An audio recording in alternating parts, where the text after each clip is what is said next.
que podría ir dirigida a los tres. De parte de nuestra, el Instituto Superior de Catequética busca hacer conciencia de la responsabilidad histórica que tenemos de hacer acciones de intervención en favor de la comunidad y de la sociedad, de una forma decidida y también, por qué no decirlo, mayor. La pregunta es muy concreta de parte de nuestra. La acción pastoral es una serie de acciones y de intervenciones en favor de la persona, en favor de la familia como núcleo social y en favor de la sociedad. La pregunta muy concreta es: ¿qué acciones urgentes nos sugerirían que habría que hacer?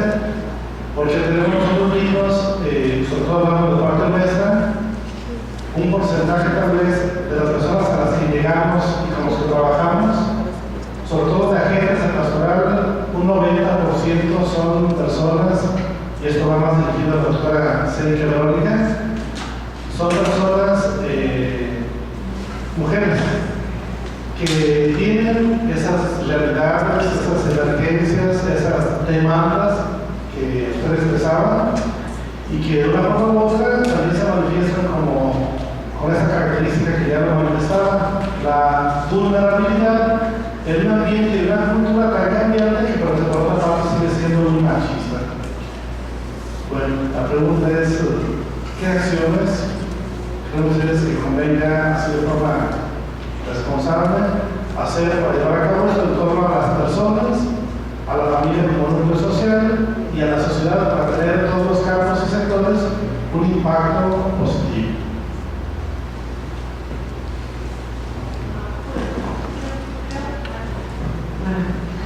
Sí, yo creo que es muy importante en este sentido involucrar a la familia en términos de las actividades, en este caso religiosas o de catequesis. Estamos acostumbrados al interior de la familia a que sea la mujer la encargada de educar en términos de fe a los hijos. E incluso socialmente no se le exige al hombre esta participación. Yo supongo que muchas de nosotras hemos visto como, por ejemplo, la mamá va a misa, por citar una actividad muy común, con los hijos, mientras la pareja se queda en casa o realiza otras actividades. Esto se disculpa sin explicación alguna. Entonces, me parece que una de las actividades ejes o centrales que habría que atacar es esta: jalar a la pareja a la participación y educación religiosa al interior de la familia, de tal forma que se pueda vislumbrar en el largo plazo no a la madre de familia, sino a la familia en general como un factor de diseminación del discurso religioso, ¿no? En este caso de la religión católica. Eso sería para mí como un primer paso fundamental. Bueno, yo creo mucho en la intervención, desde una perspectiva de intervención social. Afortunadamente imparto, o desafortunadamente para los alumnos, imparto un curso relacionado al respecto, y tengo una cierta opinión con respecto al modelo de intervención. Usualmente, cuando se interviene socialmente en el núcleo, en la unidad, en que se quiera, puede ser el individuo, puede ser la familia, puede ser organización científica. Cuando se interviene socialmente, usualmente se tiende a llegar con un catálogo de estrategias predefinidas a implementarlas sobre una realidad que a nosotros nos parece problemática. A nosotros que hacemos el proceso de intervención. Entonces, a mí me parece que una de las primeras acciones urgentes que hay que realizar tiene que ver con cambiar un poco ese enfoque. En lugar de ir a presentar un catálogo de estrategias para resolver un problema, algo que a mí me parece problemático, me parece que un poder de intervención distinto tendría que ver con, antes que nada, escuchar a la población a la que nos interesa intervenir. Incluso la propia palabra es problemática. Entonces, propios conceptos de intervenir implica una posición jerarquizada de parte mía, soy el interventor, y de parte del otro, que es el intervenir. Entonces, empezar a abordar otros conceptos como en lugar de intervención, facilitación, por ejemplo, habilitación, capacidad de agencia, en fin. Pero una de las primeras acciones que yo sugeriría sería escuchar, o de una manera más técnica, elaborar diagnósticos participativos, que pongan de relieve los niveles más locales posibles, las problemáticas a las que se enfrentan las sociedades en general, en los núcleos familiares, en los núcleos familiares, en los lugares en los que se tenga pensado intervenir. Pero de entrada, mi postura sería esa, en lugar de ir a intervenir directamente, un principio sería construir diagnósticos participativos que permitieran conocer de manera muy cercana y en los ámbitos más locales posibles las problemáticas a las que se enfrenta la población, y entonces en conjunto, ahora sí, diseñar estrategias. Quien identifica, la lógica que hay detrás de esto es que quien identifica la problemática, quien identifica su problemática, también conoce su solución. Entonces, en una primera instancia yo pensaría que es esto, en lugar de ir a ofrecer algo, sería necesario escuchar primero. Gracias.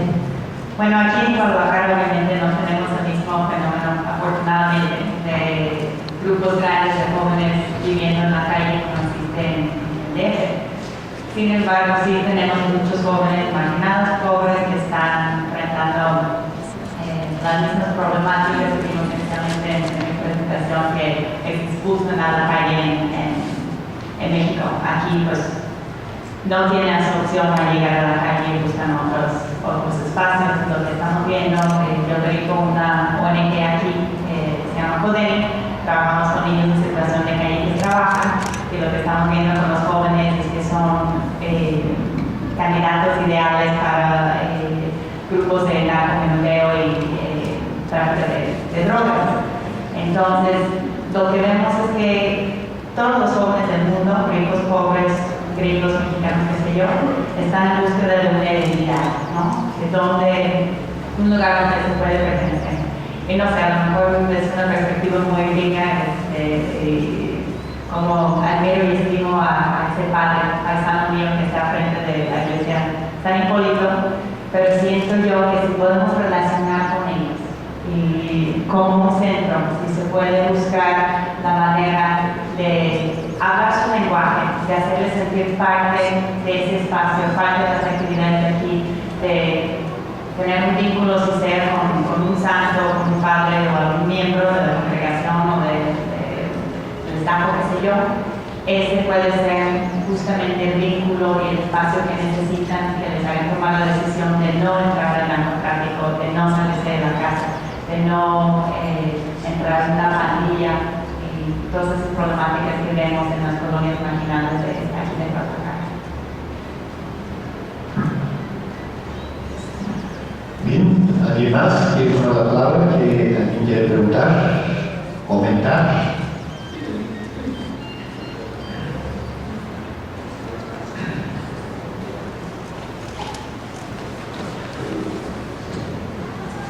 Gracias.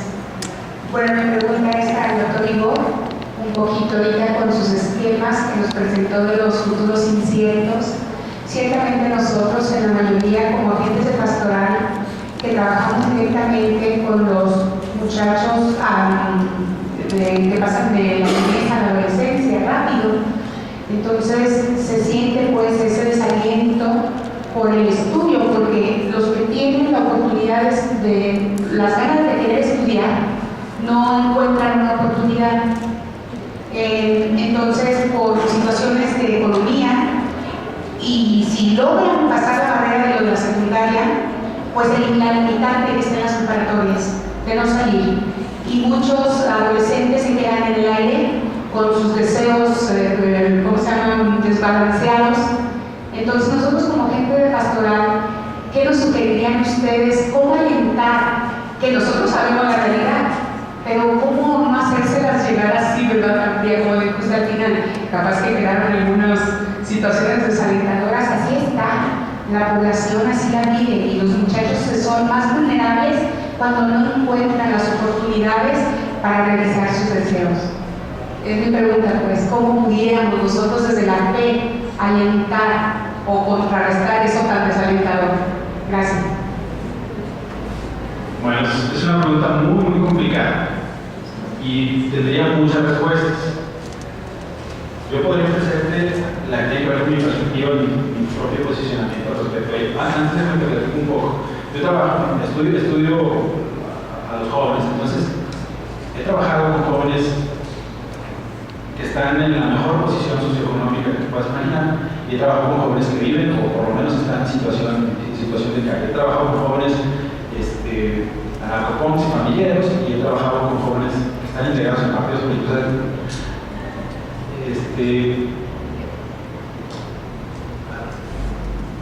Conozco un poco el mapa de la juventud, por lo menos en la zona metropolitana de Guadalajara. Y entre todos los sectores de esta población, o mejor dicho, todos los sectores de esta población están atravesados por, como decía al final de la presentación, por una estela de frío y desencanto, con respecto a muchas cosas, pero sobre todo con respecto al agotamiento de una configuración institucional específica. Por configuración institucional me refiero a lo que le significa la iglesia, por ejemplo, a lo que le significa la escuela, a lo que le significa el trabajo, en fin, a todas las instituciones que usualmente nos permiten anclar nuestro ser, ¿sí? Decir, bueno, yo soy esto porque me vinculo con estos grandes relatos, con estas grandes instituciones. Entonces, es una cuestión que atraviesa clases, que atraviesa posicionamientos, que atraviesa filas y folios políticas, que atraviesa expresiones culturales. Hay un frío desencanto entre la población joven. Y esto se condensa, por ejemplo, en algunas de las entrevistas que me ha tocado extraer, en el sentido de que tanto ricos como pobres, tanto gente de la calle como pandilleros, como anarcos, como políticos, tienen entre sí la idea esta idea inmediatista de vivir 2 años bien, y te lo digo literalmente, perdóname el lenguaje, pues yo prefiero vivir 2 años bien a tope, con viejas, con camionetas, con dinero, con poder, sabiendo que me voy a morir, a vivir toda una vida fregado, jodido con mi mamá. ¿Me explico? Y eso atraviesa todos los estratos sociales y todos los niveles educativos y a lo que quieras. Ese es el contexto en el que estoy tratando de colocarnos.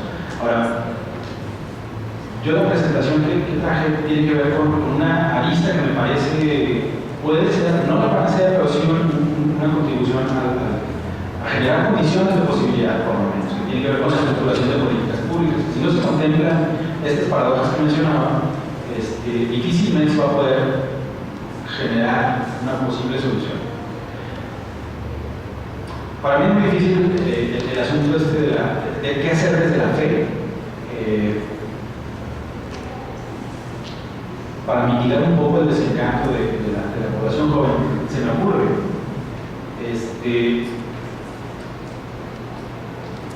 una labor de mucha mayor proximidad, es decir, de transformar los propios significados, desde los que se habla desde la fe, desde los que se dirige a los jóvenes.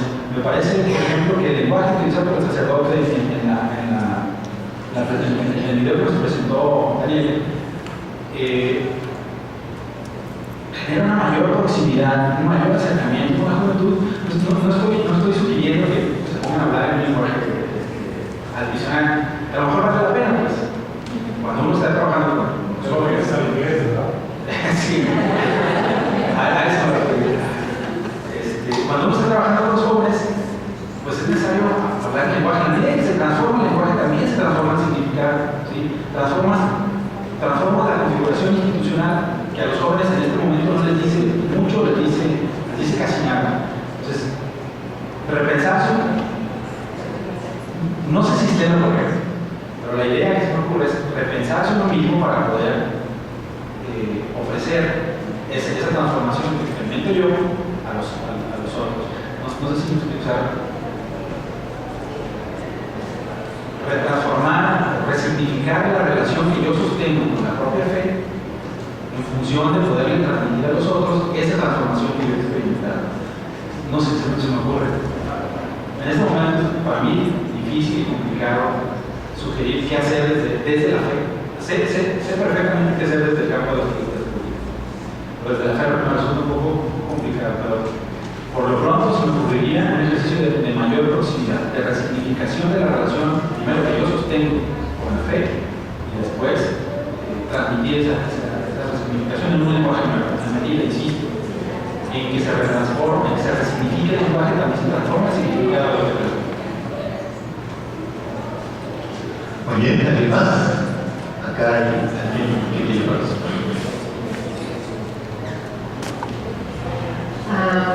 Primero, felicidades a los tres, me parecieron excelentes sus ponencias. Y pues el comentario es más para Seika.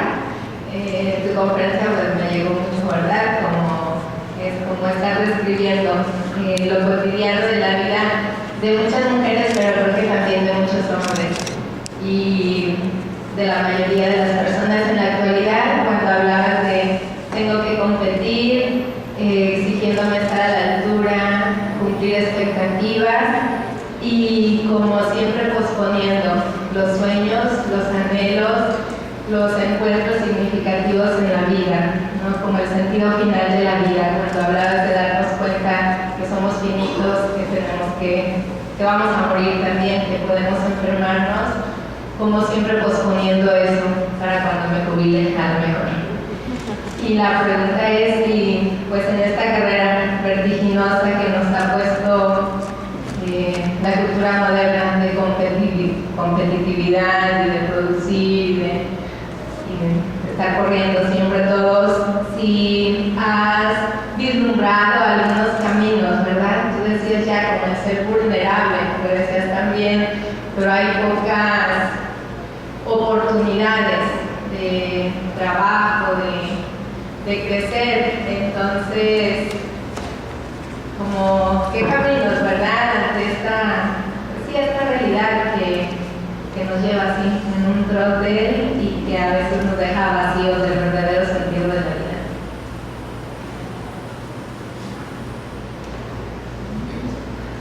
Bueno, es más fácil, como decía Igor, hacer el diagnóstico que dar el consejo. Entonces, yo creo que en términos de la cultura de la vulnerabilidad o a lo que la cultura de la vulnerabilidad se refiere, es un poco abandonar una actitud de resistencia o de estar a la defensiva. Porque en los diversos ámbitos de nuestra vida eso nos desgasta más que lo que nos llegase a nutrir. Lo otro es reconocer y aceptar la realidad en la que vivimos. Vivimos en una sociedad que no está regida por valores que enaltezcan al ser humano en su noción de ser, sino en su noción de factor de trabajo, ¿no?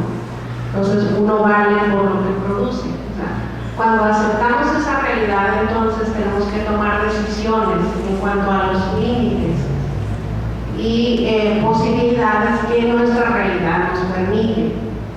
Es un poco frustrante, lo sé, porque el espacio en el que tenemos para transformarnos no está definido por nosotros. Vivimos en una sociedad, como bien lo planteaba el compañero, que de alguna forma y en última instancia se define de arriba hacia abajo. Entonces, si yo como mujer quiero tener una vida más integral, por ejemplo, es como tener un stock o es como tener un espacio finito de recursos. Imaginen eso. Entonces, si yo le quito o si yo le quiero poner más tiempo a mi familia o a mis actividades recreativas, etcétera, tengo que quitarle tiempo a otros espacios. Eso es un hecho. Pero uno de los elementos centrales del discurso de la vulnerabilidad es también renunciar a la soledad. Si planteamos las estrategias de desarrollo desde nosotras como simples individuos, desde nosotras y solamente hecha por nosotras, la estrategia va a ser muy difícil. O sea, y es como cargar una gran responsabilidad en los hombros. Por eso yo decía, tenemos que aceptar nuestra unicidad para ir de lo individual a lo colectivo. Tenemos que ser cómplices con las hijas, con las hermanas, con las amigas, pero también con la pareja, con los amigos, con los colegas. Tenemos que ser capaces de crear vínculos solidarios en una sociedad que exalta la individualidad. Entonces, una de las acciones a realizar, por ejemplo, desde los grupos a los que ustedes pertenecen, es generar una mayor cultura de colaboración en lugar de competencia. Esta superación no puede hacerse desde la perspectiva individual. Debe, como decía también el compañero, razonarse desde la perspectiva individual. Uno debe refundarse y de ahí entonces, para llegar a objetivos mucho más concretos, debemos tomarnos de la mano y sumar fuerzas, trabajar en equipo. De otra forma no va a ser posible. Si ustedes compiten entre ustedes mismas, por ejemplo, en cualquier grupo de trabajo, sus vidas serán, por supuesto, mucho más cansadas. Es muy necesario crear lazos solidarios.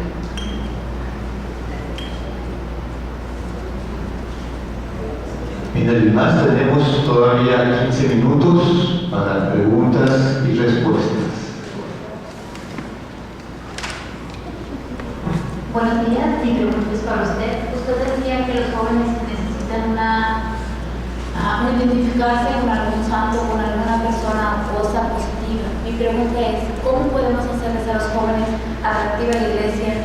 Porque lo que menos atractivo se les hace, ¿cómo podríamos hacerles atractiva esa identificación?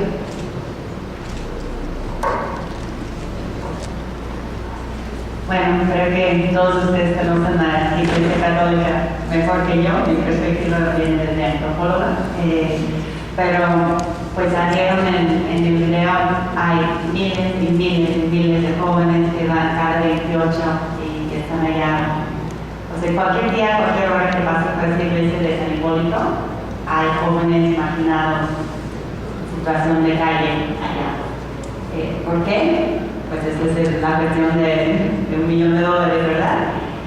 Ahí está, es algo dentro de ellos, están buscando eso. Y lo que sí vemos en la calle, yo lo veo con todos los jóvenes con quien trabajo aquí en Guadalajara y allá en Brasil, son esos adornos religiosos. Entonces ya está, digo yo, hay un enganche, ¿no? Si hay una carrera ya que desconozco, que no me he metido a estudiar el tema de la iglesia, pero están llegando. El chiste es ya aprovechar que están llegando a aprovechar que ya traen esa santita, sea lo que sea, una santa muerte, creo que es un poquito más difícil, pero el hecho de que muchos de ellos ya traen su crucecito o su virgencita o su collarcito de San Judas y han crecido porque la religión es parte de la cultura mexicana, lo ven por todos lados. Entonces, cuando llegan al punto de desesperación y se encuentran ahí sin ni un quinto en la bolsa y sin trabajo y con presiones de la familia y una falta de pertenencia a ningún lado, está la iglesia.